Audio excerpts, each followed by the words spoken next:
My name is Elizabeth Eubanks, and I am a NOAA Teacher at Sea alumni.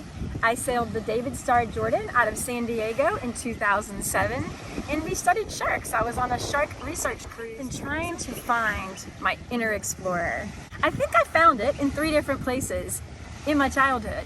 The first place that I found it was in the backyard, and I realized that there was something weird and unique about me when my mom came outside and screamed, "What are you doing?" She freaked out, and she freaked out because I was surrounded in caterpillars and I was in my element. I was connected, I was bonding, my inner explorer was alive. The second place that I really remember, my parents actually had a very natural curiosity for adventure and nature, and so they bought a pop-up camper when I was about 8, 10, 11, something like that, and we traveled. We traveled from New Orleans to California or Colorado, and we camped. And I was always really drawn to the nature centers. I really wanted to see all of the graphics that they had out there. I wanted to really connect with the people who knew a little bit more about some of these topics than I did or my parents did.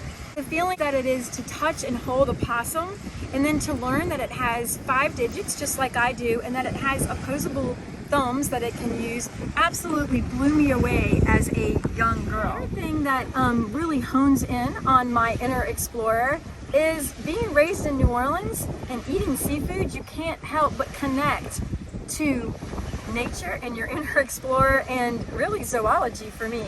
You don't find crab naturally in a crab cake. It comes in a crab, and to get that crab out you have to dissect it. But I was always so curious and so connected to the things that I ate and the things that I saw in nature. These 3 things that connected me to my inner explorer growing up, my backyard, camping, food, are what led me to study to be a science teacher.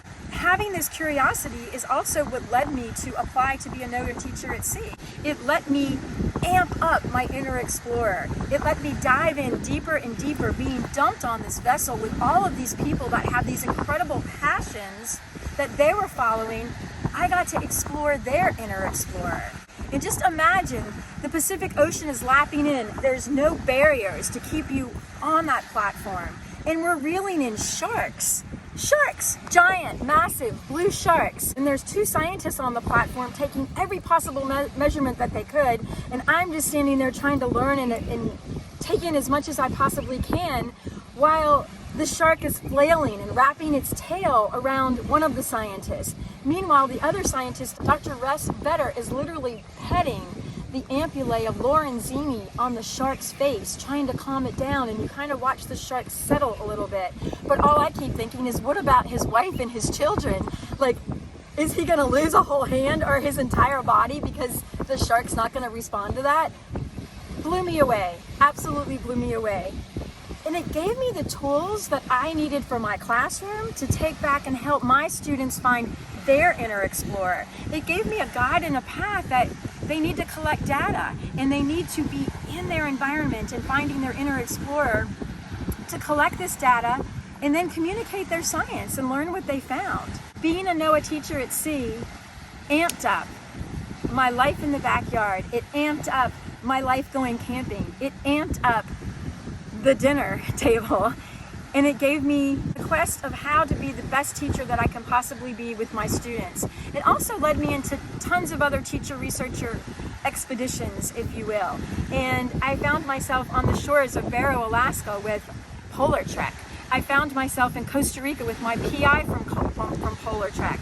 I find myself with Mbari's Earth program, learning from scientists and then creating lesson plans that go along with their science. I want to be connected to scientists and get into the depths of their inner explorer.